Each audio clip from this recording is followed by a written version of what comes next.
Bonjour chers auditeurs, bienvenue dans l'addition et surtout bienvenue à Xavier Aimant. Vous êtes écrivain, rédacteur en chef de Livre Arbitre, chroniqueur pour Éléments et vous êtes là pour nous faire passer un test.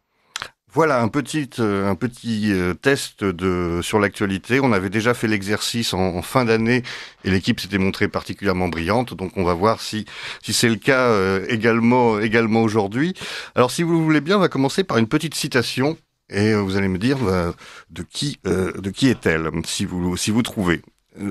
Je fais partie des millions de Français qui aiment et admirent Cyril Hanouna, l'un des esprits médiatiques les plus brillants de sa génération. Emmanuel Macron. Non. Non, mais ça me dit quelque chose. Cette phrase, je la connais. Je vais la trouver. Nicolas Sarkozy. On n'est pas très loin du tout. C'est Louis Sarkozy. Voilà, c'est Louis Sarkozy qui a en effet fait cette déclaration sur Twitter. Louis Sarkozy, donc la nouvelle idole de la droite des valeurs et apparemment donc également de la droite de la culture. Alors peut-être par contre qu'il est en train d'essayer de se placer parce que je ne sais pas si vous avez entendu, il paraîtrait que Cyril Hanouna a des velléités d'engagement en politique et qu'il envisage même de se présenter à la prochaine élection présidentielle. Mais Louis Rigaudière, qui, lorsqu'il n'est pas en train de parler de position du Kama Sutra dans le métro et enquête sur les mondes médiatiques, nous en a parlé hier. Ah d'accord. Désolé, ça m'avait échappé. La conclusion, c'était que Richard de Sèze devait du coup se présenter face à Cyril Hanouna pour les prochaines présidentielles. Voilà. Mais donc, à votre avis, Louis Sarkozy a le niveau intellectuel et artistique d'un chroniqueur de Cyril Hanouna, ce qui est quand même une véritable promotion. Ah bah écoutez, apparemment, en tout cas, il a une grande admiration pour Cyril Hanouna. C'est d'ailleurs assez curieux de la façon dont Cyril Hanouna est passé de symbole représentant de la télé-poubelle à maintenant icône de la liberté d'expression et qu'il est de plus en plus populaire, à droite. Mais vous avez remarqué que ça date de la seconde élection présidentielle. En fait, Cyril Hanouna était censé être l'un de ces véhicules que la République invente pour ramener les personnes dans les urnes. Et donc, avant qu'on ne comprenne que Cyril Hanouna était un droitard de base absolument abominable, il était censé être le médiateur entre les élites macroniennes et le peuple tenté par le Rassemblement national. Et Cyril était censé, couvert d'un drapeau français en couverture de TV Mag, ramener les électeurs au bon sens et devant l'écran et devant les urnes.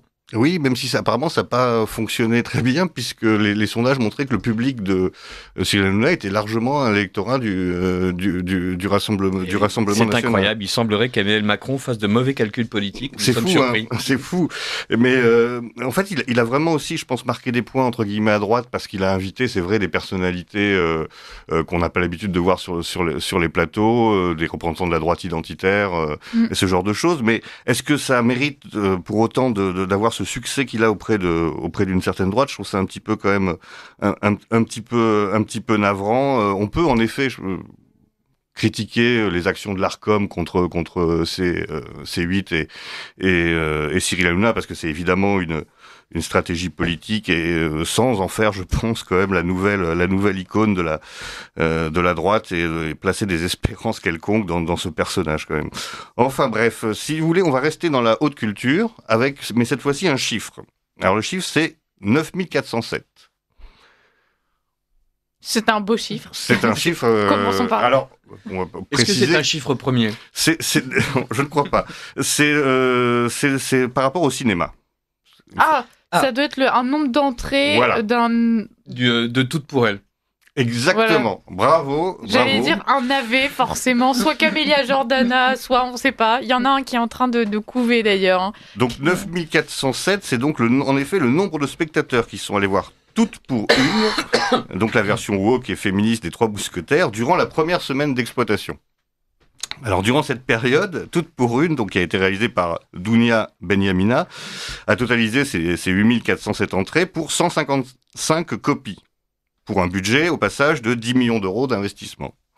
Et mieux encore, lors de son premier jour d'exploitation en France, le film a comptabilisé 1271 entrées pour 564 séances, soit une moyenne de 2 spectateurs par séance. Donc un grand succès pour ce film, mais évidemment c'est pas très grave puisque c'est l'argent public qui subventionne, et donc peu importe le nombre d'entrées, on pourra refaire des films sur le même thème. Il y a quelque chose d'amusant à noter sur ce film, c'est que dans la série Le wokisme qui se mord la queue, ou encore On est toujours le mal pensant de quelqu'un, c'est que Oulamia Amamra, qui est l'une des actrices du film, qui joue D'Artagnan, je crois, et qui a été meilleur espoir féminin en 2017, avait à l'époque, elle, été critiquée pour d'anciens tweets jugés homophobes. Vous voyez, on n'est jamais à l'abri, nul n'est parfait. Et il y a une autre anecdote là-dessus, sur Allociné, le site qui répertorie les films du grand public. C'est l'Incorrect qui l'avait révélé, comme quoi l'Allociné avait justement supprimé les notes des spectateurs qui étaient, selon ce site, trop mauvaises et qui trop donatives. Voilà, et on accusait l'éternelle fachosphère derrière, évidemment. Donc là, c'est un des rares films, ou un des seuls, où il n'y a pas de notes spectateurs, il n'y a que les notes des journalistes. Donc c'est quand même qui sont déjà, à de rares exceptions, quand même pas terribles. C'est quand même un film qui fait à peu près l'unanimité contre lui. Faut dire que l'idée est quand même assez délirante de ces mousquetaires qui sont en fait des femmes qui protègent la reine. Ce qui est amusant avec ce genre de film, c'est qu'on a vraiment l'impression en fait que c'est un troll d'extrême droite qui a écrit le scénario, quoi. Tellement c'est grotesque, tellement c'est délirant. On a l'impression que c'est quelqu'un qui s'est dit, je vais me moquer des wokistes en essayant d'inventer des histoires totalement absurdes. Et non, en fait, c'est vraiment eux qui produisent ce genre de cinéma. Et il y en a à peu près toutes les semaines. Donc là, au moins, c'est un film un peu de KPDP. Donc on se dit, il doit y avoir quand même 2-3 courses à cheval et 2-3 combats d'épée qui au moins rendent le visionnage à peu près supportable. Mais sinon, c'est souvent des pensums évidemment plus classiques sur les migrants qui sont évidemment tous professeurs d'université ou neurochirurgiens qui arrivent et qui séduisent une femme locale et qui sont intégrés dans un village qui sauve le village d'ailleurs parce que le village mourrait sans eux. C'est plus en général cette thématique, mais en tout cas, il y a très régulièrement ce genre de films qui ne font pas une seule entrée, mais qui sont généreusement subventionnés. Oui. Le prochain, ce sera un film donc, de Camélia Jordana qui s'appelle Reine-Mère. Alors, c'est quand même assez fascinant. Donc, Camélia Jordana incarne Amel, une femme de caractère animée par une ambition sans faille pour elle-même et ses 2 filles. Et l'une de ses filles, d'ailleurs, donc Amel, Mouna, l'aînée des filles, commence à avoir des visions surprenantes de qui ? De Charles Martel, après une leçon d'histoire sur la bataille de Poitiers en 732. Et donc, ça, voilà, on rentre dans un récit où elle doit gérer ses problèmes familiaux et sa fille, la pauvre, qui a ses visions particulièrement effrayantes de Charles Martel. Et donc ça, chers auditeurs, ce sera sur vos écrans donc le 12 mars prochain.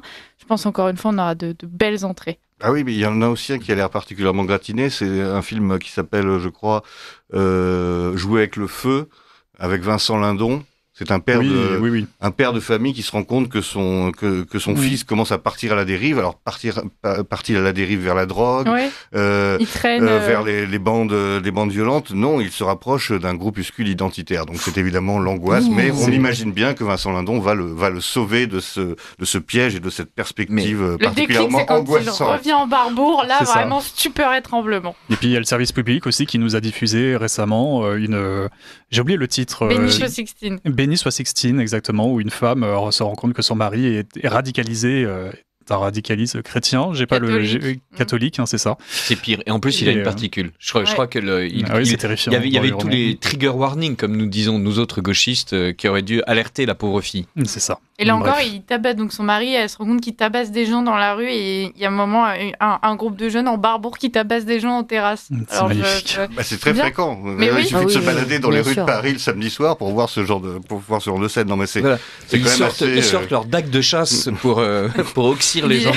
C'est vraiment quand même au-delà du côté ironique et amusant, c'est quand même tout à fait atterrant et c'est quand même la propagande à jet continu non-stop, que ce soit à la télévision ou au cinéma. Au moins au cinéma on n'est pas obligé d'y aller, la télévision elle s'introduit aussi chez nous, ceci dit on n'est pas obligé non plus d'avoir une télévision. C'est vos télévisions.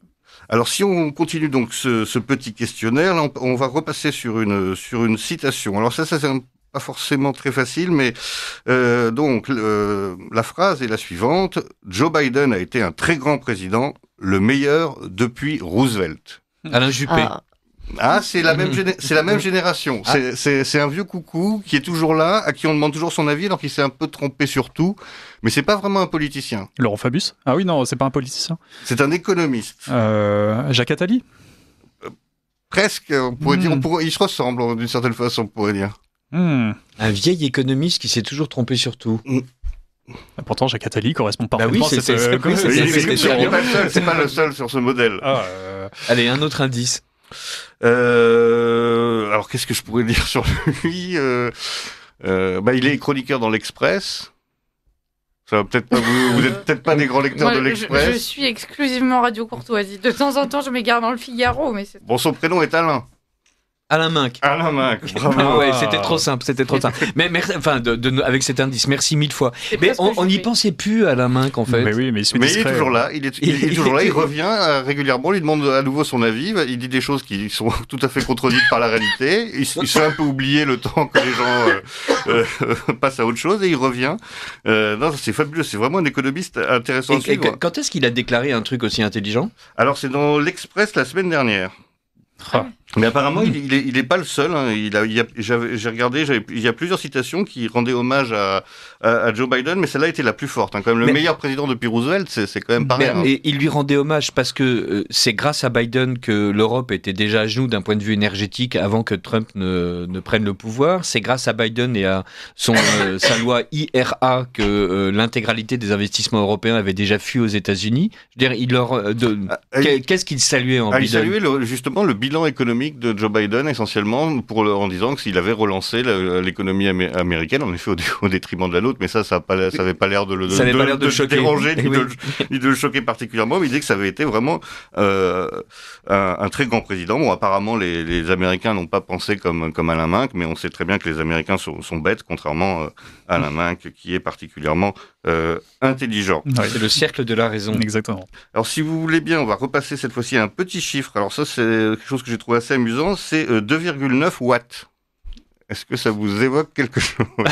C'est pas évident. Hein. Non, là j'avoue que c'est pas évident du tout. Ça concerne l'énergie à première. C'est une consommation électrique. Je sais pas, c'est la traduction de l'électricité organique d'Emmanuel Macron lorsqu'il prononce ses discours. Non, c'est quelque chose d'assez technique qui est lié à l'innovation technologique. Une recherche, le coût d'une recherche d'AI. Voilà, c'est ça. Bravo, félicitations. C'est la mal. quantité d'électricité utilisée lors de chaque requête sur ChatGPT, donc le robot conversationnel d'OpenAI. Donc c'est assez impressionnant parce que c'est 10 fois plus qu'une recherche Google. Et d'après l'Agence internationale de l'énergie, il y a 300 millions d'utilisateurs hebdomadaires de ChatGPT, donc environ 1 milliard de requêtes envoyées chaque jour. Donc on imagine ce que ça représente en termes de quantité d'énergie utilisée, sachant qu'en plus ChatGPT n'est qu'un des moteurs de recherche parmi tant d'autres, donc il faut encore multiplier ces chiffres de façon un peu exponentielle, donc c'est vraiment impressionnant. Et c'est juste pour le texte, puisque générer une image ou une vidéo en soi, maintenant ça va devenir beaucoup plus compliqué, technique, et ça va consommer beaucoup plus d'énergie. Et oui, et c'est un aspect de l'intelligence artificielle dont on entend assez peu parler, les conséquences écologiques, puisqu'on nous parle quand même beaucoup d'écologie à l'heure actuelle. C'est une catastrophe écologique, si on réfléchit bien. Et toute la numérisation est une catastrophe écologique. Vous avez parfaitement raison, ça fait 10 ans qu'on nous explique qu'il faut numériser absolument toute la vie politique, économique, sociale, privée, et en même temps, on nous incline à être frugal dans nos consommations énergétiques. Oui, c'est exactement. Donc il y a un paradoxe absolu. C'était ma conclusion de dire Non, mais en effet, il faut surtout pas oublier de baisser son chauffage et faire ses machines à laver entre minuit et 2h du matin. Mais par contre, les milliards de demandes sur ChatGPT qui doivent pas toutes être en plus très très sérieuses. Il paraît même qu'il y en a qui demandent où est-ce qu'on peut faire l'amour le jour de la Saint-Valentin. Ça, je me sens pas concerné, bien sûr. C'est Donald Trump qui a annoncé justement relancer son nucléaire pour pouvoir faire face à la demande énergétique liée au développement de l'intelligence artificielle. Oui, surtout que c'est que le début. C'est que le début. Voilà, donc c'est vrai que il y a un petit peu quand même une ambiguïté dans le discours en se félicitant de ces progrès tout en ne prenant pas en compte l'aspect énergétique qui sera, à mon avis, difficile à assumer. Déjà qu'on nous parle de restrictions de chauffage pendant l'hiver. Et puis nos éoliennes vont devoir tourner très très vite les années à venir. Oui. Ou alors on pourrait annexer le Groenland et y bâtir des centres de données. Mais quelle bonne idée. Mais je pense que quelqu'un y a déjà songé.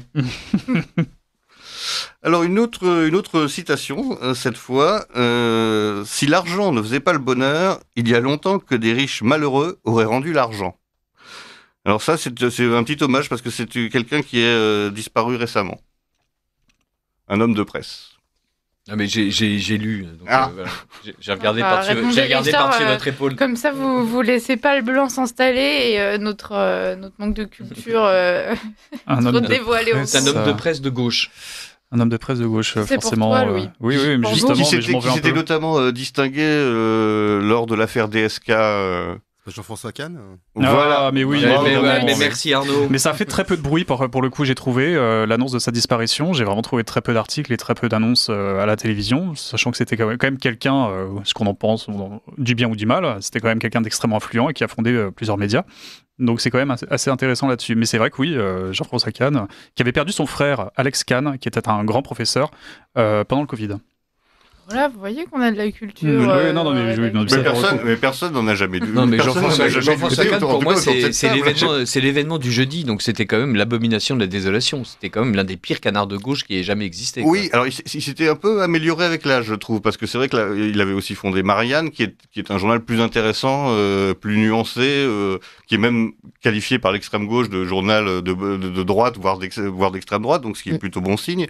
Donc je trouve il avait des positions, on va dire, de gauche républicaine qui étaient en tout cas audibles et qui étaient pas caricaturales. Après, il avait d'autres prises de position en effet plus discutables et notamment les propos qu'il avait eus après l'arrestation de DSK en parlant de la victime n'étaient pas très glorieux. Mais enfin ça, voilà, il est décédé. On va pas revenir sur les dossiers noirs, mais ça m'amusait de faire cette petite citation. Si, on peut revenir. Je vois pas. La gauche passe sa vie à réchauffer les vieilles casseroles avec du vieux venin, et la droite, elle se joue les arbitres des élégances. Il faut expliquer que Jean-François Kahn était un journaliste de gauche, c'est-à-dire d'une part ignominieux, d'autre part insultant, et enfin parfaitement idéologique et biaisé dans ses analyses, où il passait sa vie, sous prétexte d'objectivité, à rejeter tout ce qui ne l'arrangeait pas et à expliquer que c'est la droite qui mentait. Non, ce type était un déshonneur pour les journalistes, comme d'habitude. Le fait qu'il soit mort, en plus, c'est pas grave. On va pas attendre un an pour expliquer à quel point il a été néfaste. Comme ça, on pense bien à toi là où t'es. Et vous pensez que l'argent fait le bonheur, Xavier ? Non, je ne pense pas, mais je trouvais la phrase amusante parce que c'est vrai qu'on est dans une époque où certains se plaisent à plaindre beaucoup les milliardaires. Les milliardaires qui seraient mal aimés, qui seraient injustement mal aimés. Il y a même des journaux qui ont fait leur couverture là-dessus, les pauvres milliardaires qui sont contraints de payer des impôts, ce qui est quand même assez abominable. Ils sont contraints d'acheter des journaux pour pouvoir s'exprimer de temps en temps. Et ces milliardaires qui, comme vous l'avez évoqué avec Cyril Hanouna, il y a des sondages qui sortent, je vous en parlerai lundi, sur l'hypothèse d'une présidentielle. Là aussi, on pose la question. Michel-Édouard Leclerc, Bernard Arnault, Pinault, Bolloré, Niel, est-ce que vous envisagez, est-ce que vous apprécieriez qu'il se présente à l'élection présidentielle? Et il y a des sondages, ça commence à arriver. C'est une petite musique qui commence à s'installer. Voilà. Ah, ça fait partie de la Trumpisation. Et Jean-Michel-Édouard Leclerc, j'aurais pu vous faire la citation, mais c'est Jean-Michel-Édouard Leclerc qui l'a prononcé. Je suis disponible pour la France. Il avait dit ça sur BFM TV avant-hier ou hier. S'il pouvait être disponible pour les Français en arrêtant de ruiner l'intégralité des PME, ce serait pas mal. C'est ça, et sauf que je pense que les Français pourraient croire assez spontanément que, vu notre situation économique, quoi de mieux qu'un grand patron qui gère justement les finances de son empire depuis des années pour redresser la France et la gérer comme une entreprise. C'est ça. Et Michel-Édouard Leclerc qui est en tête de ce classement des patrons appréciés des Français pour une candidature à l'élection présidentielle, 43%. Et est-ce que la France est une grande entreprise? Est-ce que les Français ont envie d'être traités comme les fournisseurs de Michel-Édouard Leclerc? Je sais pas, je vais pas. En attendant, on est sous Macron, donc tout va bien. Voilà. On savait déjà qu'on était une start-up selon Emmanuel Macron. Peut-être qu'on sera demain une grande entreprise, mais ça c'est quand même révélateur en effet de la transformation de la vision de la politique. En fait, aujourd'hui, on considère la politique comme un appendice de l'économie. Et le seul but de la politique serait de faire fonctionner correctement l'économie. Je pense que ça dépasse ça, mais bon, comme il nous reste plus beaucoup de temps, on va passer à la dernière question, si vous le voulez bien. La dernière question qui est un chiffre également, c'est 9%. Alors c'est le résultat d'un sondage concernant les Français et leur vision de l'avenir. Eh bien, je suppose qu'il y a 9% de macronistes qui sont extrêmement positifs sur l'avenir de la France. Voilà, c'est à peu près ça, en effet.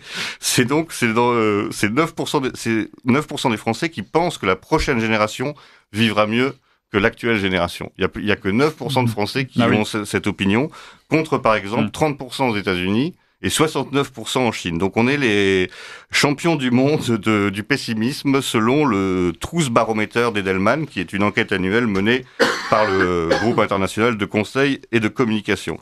Donc c'est pas très réjouissant quand même, c'est assez inquiétant je trouve ce chiffre, même si on peut dire les gens sont réalistes d'une certaine façon. Il y a de la matière. Mais bon, ça c'est pas non plus le signe d'une grande vivacité, et ça explique par peut-être certains phénomènes. Mais il y a d'autres chiffres assez intéressants dans ce sondage que je vous cite rapidement pour finir.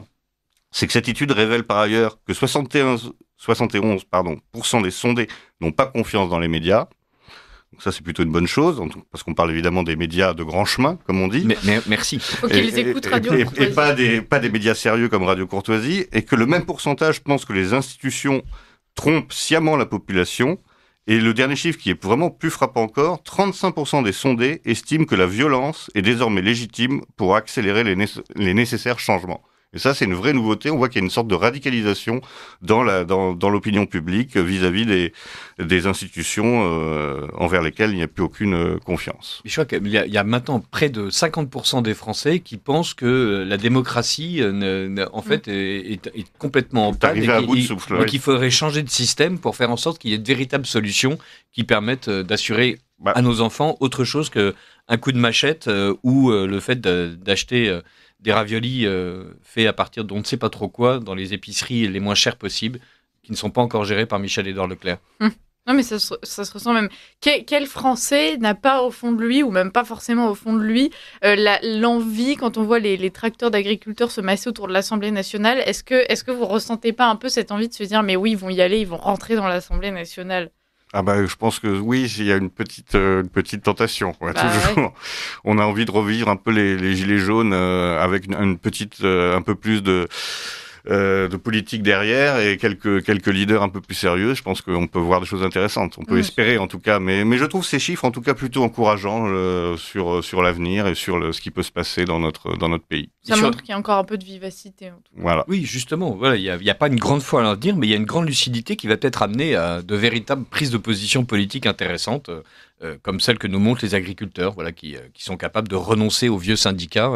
Pour se diriger vers des choses plus intéressantes et plus en phase avec une véritable représentation populaire.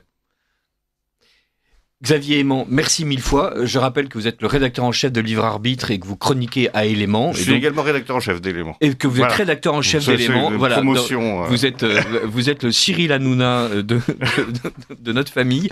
Voilà, vous cumulez les fonctions et les talents. Merci beaucoup.